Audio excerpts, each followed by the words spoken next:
എൻ്റെ പേര് നിഖിൽ എന്നാണ്. എനിക്കിപ്പോൾ 30 വയസ്സായി.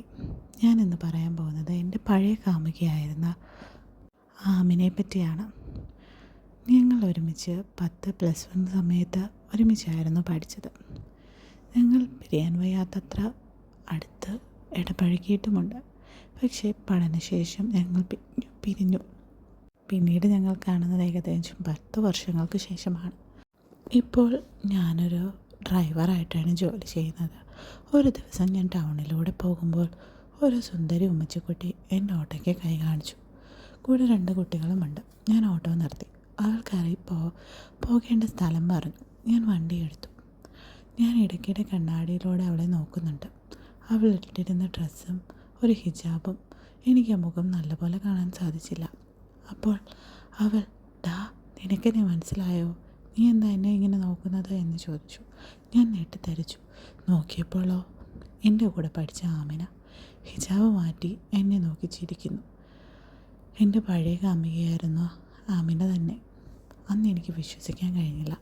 ഞാൻ അവളോട് വിശേഷങ്ങളെല്ലാം ചോദിച്ചറിഞ്ഞു. അവളുടെ കല്യാണം കഴിഞ്ഞിട്ട് ഏകദേശം 8 വർഷമായി. ഭർത്താവ് ഗൾഫിലാണ്. ഭർത്താവ് വന്നു പോയിട്ടിപ്പോൾ 2 വർഷമായി എന്ന് പറഞ്ഞു. അവൾക്ക് സ്വന്തമായി വീടുണ്ട്. അവിടെ അവളും കുട്ടികളും മാത്രമായാണ് താമസം. അങ്ങനെ ഞങ്ങൾ പഴയ പരിചയമെല്ലാം നന്നായി പുതുക്കി. അവളുടെ വീട്ടിലേക്കുള്ള റോഡും വഴിയുമൊക്കെ അവൾ പറഞ്ഞു തന്നു. അങ്ങനെ ഞങ്ങൾ അവളെ അവിടെ വീട്ടിലെത്തി ഇറങ്ങാൻ നേരം, "എത്ര രൂപയാണെടാ നിനക്ക് തരണ്ടേ?" എന്ന് ചോദിച്ചു. ഞാൻ വേറെ രൂപയൊന്നും വേണ്ട, പക്ഷേ അവൾ എന്നെ നിർബന്ധിച്ച് കുറച്ച് പൈസ അധികം തന്നു. അതിനുശേഷം ഞാൻ അവൾക്ക് എൻ്റെ നമ്പർ കൊടുത്തു. എന്തെങ്കിലും ആവശ്യമുണ്ടെങ്കിൽ വിളിച്ചാൽ മതി, ഞാൻ എന്തായാലും നിന്നെ സഹായിക്കാൻ അപ്പം തന്നെ ഓടി വരുമെന്ന് പറഞ്ഞു. അന്ന് രാത്രി അവൾ എൻ്റെ മൊബൈലിലേക്ക് വിളിച്ചു. ഞാൻ എന്താണെന്ന് ചോദിച്ചു. അവൾ പറഞ്ഞു, "ഒന്നുമില്ല, വെറുതെ വിളിച്ചതാണ്" എന്ന് പറഞ്ഞു. എന്നിട്ട് പതുക്കെ പഴയ കാര്യങ്ങളൊക്കെ സംസാരിച്ചു. പിന്നീട് ഡെയിലി വിളിക്കാൻ തുടങ്ങി. ആ വിളി സ്ഥിരമായി മാറി. ഞങ്ങളുടെ സംസാരം അവസാനം പല ടോപ്പിക്കുകളിലേക്ക് മാറാൻ തുടങ്ങി. ഒരു ദിവസം അവൾ എന്നെ കാലത്ത് വിളിച്ചു. കുട്ടിക്ക് സ്കൂൾ ബസ് കിട്ടിയില്ല, എങ്ങനെയെങ്കിലും ഇന്ന് അവളെ സ്കൂളിലെത്തിക്കണം, അവൾക്ക് ഇന്ന് പരീക്ഷയാണ് എന്ന് പറഞ്ഞു. എന്നോട് വരാൻ പറ്റുമോ എന്ന് ചോദിച്ചു. "അതെന്ത് ചോദ്യം ആമിന? നിനക്ക് ആവശ്യം വന്നാൽ ഞാൻ വരാതിരിക്കുമോ? ഞാൻ എന്തായാലും വരുമെന്ന് പറഞ്ഞ് ഓടിച്ചെന്നു. ഞാൻ അവിടെ എത്തുമ്പോൾ അവളും മക്കളും എന്നെ കാത്തു നിൽപ്പുണ്ടായിരുന്നു വെളിയിൽ. ഒരു നല്ല ആകർഷണീയമായ ഒരു നല്ല സാരിയായിരുന്നു അവളുടെ വേഷം. നല്ല വെളുത്തതായതിനാൽ ചുവന്ന കളർ സാരിയിൽ അവൾ നന്നായി തിളങ്ങുന്നുണ്ടായിരുന്നു. അങ്ങനെ ഞങ്ങൾ അവളുടെ സ്കൂളിലെത്തി. മകളെ ക്ലാസ്സിലാക്കിയ ശേഷം ഞങ്ങൾ തിരിച്ച് വീട്ടിലേക്ക് തിരിച്ചു പോന്നു.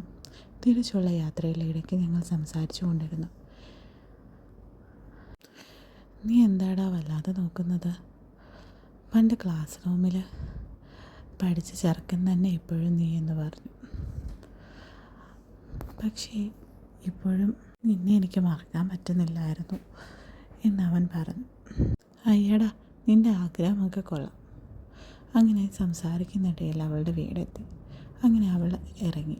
എന്നിട്ട് എന്നോട് പറഞ്ഞു, "വീട്ടിൽ കയറിയിട്ട് പോകാം, കുറേ നാളായില്ലേ." അങ്ങനെ എനിക്ക് സന്തോഷമായി. ഞാൻ അവളുടെ കൂടെ വീട്ടിലേക്ക് ചെന്നു. ഡോറ് തുറന്ന് അകത്ത് കടന്നു.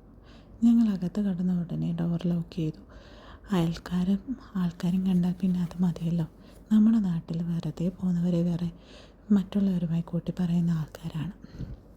നല്ല സൗകര്യമുള്ള വീടായിരുന്നു അത്. ഞാൻ അവിടെ ഉണ്ടായിരുന്ന ഒരു കസേരയിലിരുന്നു. അവൾ, "എന്താണ് നിനക്ക് കുടിക്കാൻ ഇഷ്ടമെന്ന് ചോദിച്ചു.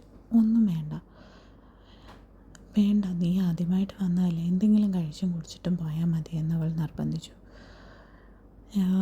അപ്പോൾ അവൻ കുറച്ച് നേരം ആലോചിച്ചിട്ട് പറഞ്ഞു, "കുറച്ച് നാരങ്ങ വെള്ളം അല്ലെങ്കിൽ ഇളനീര് എന്തെങ്കിലും മതിയെന്ന് ചോദിച്ചു. "അത് മാത്രം മതിയോ നിനക്ക്?" എന്ന് ചോദിച്ചു. "ഇപ്പോൾ അത് മാത്രം മതിയെന്ന് മറുപടി പറഞ്ഞു. അത് പറഞ്ഞ് അവൾ അടുക്കളയിലേക്ക് പോയി ഇളനീരിൻ്റെ കുറച്ച് പഴം ഗ്ലാസ്സിലേക്ക് പകർത്തിക്കൊണ്ട് കൊടുത്തു. "പിന്നെ നിൻ്റെ കാര്യങ്ങളൊക്കെ പറ.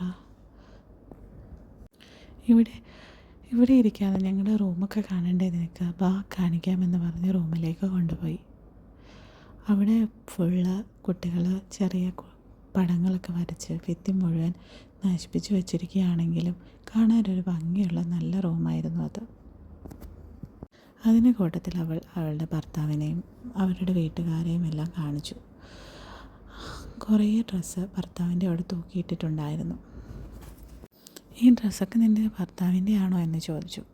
അതെ എന്ന് ചോദിച്ചു. അവൾ മറുപടി പറഞ്ഞു, നിനക്ക് ഏതെങ്കിലും ഇഷ്ടപ്പെട്ടെങ്കിൽ നീ എടുത്തോ. എന്ത് രസം, എല്ലാ ഷർട്ടും നല്ല രസമുണ്ട്. ഇതിൽ നിനക്ക് വേണമെങ്കിൽ ഒരെണ്ണം എടുത്തിട്ടോളൂ, വേണമെങ്കിൽ നീ സ്വന്തമായിട്ടും എടുത്തോ എന്ന് പറഞ്ഞു. നീ എന്തായാലും ഇത്രയും രാവിലെ ഉറക്കത്തിൽ നിന്നൊക്കെ വന്നതല്ലേ, ഒന്ന് ഫ്രഷായിട്ട് ഈ ഡ്രസ്സിൽ ഏതെങ്കിലും ഒന്ന് നീ എടുത്ത് ഇട്ടിട്ട് കുറച്ച് നേരം വെയിറ്റ് ചെയ്യുക. ഞാൻ ഉച്ചക്കത്തേക്കുള്ള ഫുഡ് എന്തെങ്കിലും ഉണ്ടാക്കാമെന്ന് പറഞ്ഞു. അടുക്കളയിലേക്ക് അവൾ പോയി. അതിനുശേഷം അവൻ ഒന്ന് ഫ്രഷായി അവിടെ ഹാങ്ങറിൽ തൂക്കിയിട്ടിരുന്ന അവളുടെ ഭർത്താവിൻ്റെ ഡ്രസ്സ് എടുത്തു, ധരിച്ചു. ഒരു സാധാ മുണ്ടും ഒരു ഷർട്ടുമാണ് അയാൾ ഇട്ടത്. തിരിച്ചു വന്ന അവനെ കണ്ട അവൾ ഞെട്ടി. നീ ഇപ്പോൾ കണ്ടാൽ എൻ്റെ ഭർത്താവിൻ്റെ പോലെ തന്നെയുണ്ട്, ശരിക്കും എൻ്റെ ഇക്ക വന്ന് നിൽക്കുന്ന പോലെ തന്നെയുണ്ട്. നീ അങ്ങനെ തന്നെ വിചാരിച്ചോ, എനിക്ക് പ്രശ്നമൊന്നുമില്ല എന്ന് അവൻ പറഞ്ഞു. വാ നമുക്ക് പോയി കഴിക്കാമെന്ന് പറഞ്ഞു. അങ്ങനെ അവൾ കഴിക്കാനെല്ലാം നിരത്തി വെച്ചു. അങ്ങനെ അന്ന് കഴിച്ചതിന് ശേഷം വല്ലാത്തൊരു ക്ഷീണം അനുഭവപ്പെട്ടു. അപ്പോൾ അവൾ എന്നോട് പറഞ്ഞു, നീ ഇന്ന് എന്തായാലും പോകണ്ട, വൈകിട്ട് കുഞ്ഞിനെ വിളിച്ചുകൊണ്ട് വന്നിട്ട് നമുക്ക് എവിടെയെങ്കിലും പുറത്തൊക്കെ പോയി ഇന്നിവിടെ കൂടാം എന്ന് പറഞ്ഞു. ഞാൻ അവളോട് അങ്ങോട്ട് പറയാനിരുന്ന കാര്യമായതുകൊണ്ട് എനിക്ക് നല്ല സന്തോഷമായി. ഞാൻ ആഹാരത്തിന് ശേഷം ഞങ്ങൾ രണ്ടുപേരും കുറച്ച് നേരം കിടന്നുറങ്ങാനായി പോയി. അതിനിടയിൽ സെറ്റിയിലിരുന്ന അവൾ എന്നെ അവളുടെ കുറേ ഫോട്ടോസും മറ്റു കാര്യങ്ങളും വിശേഷങ്ങളും ഒക്കെ പറഞ്ഞു. അങ്ങനെ പരസ്പരം ഞങ്ങൾ സംസാരിച്ച് കുറേ നേരം അങ്ങോട്ടും ഇങ്ങോട്ടും നോക്കിക്കിടന്നു. കിടന്ന് എപ്പോഴാണ് ഉറങ്ങിയതെന്ന് പോലും ഞങ്ങൾക്ക് രണ്ടുപേർക്കും അറിയാതെയായി. അങ്ങനെ അവൻ അവളോട് പറഞ്ഞു, നിന്നെ എനിക്ക് കല്യാണം കഴിച്ചാൽ കൊള്ളാമെന്നുണ്ട്, നിനക്ക് സമ്മതമാണോ എന്ന് ചോദിച്ചു. അവൻ്റെ കയ്യിലുണ്ടായിരുന്ന മണി അവളെ കാണിച്ചു. പിന്നെ അവിടെ നടന്നത് ഒരു യുദ്ധം തന്നെയായിരുന്നു. ബാക്കി ഡീറ്റെയിൽഡായിട്ടുള്ള കഥ ടെലിഗ്രാം ചാനലിൽ ഇടാമേ. വീഡിയോസ് ഇഷ്ടപ്പെട്ടാൽ ഷെയർ ചെയ്യാനും സബ്സ്ക്രൈബ് ചെയ്യാനും ലൈക്ക് ചെയ്യാനും കമൻറ്റ് ചെയ്യാനും ഒന്നും മറക്കരുത്. ടെലിഗ്രാം ചാനലിലെ ലിങ്ക് ഞാൻ കൊടുത്തിട്ടുണ്ട്. അതിൽ കയറി ടെലിഗ്രാം ചാനലിൽ എല്ലാവരും ആഡ് ആകുക. Thank you for watching my video.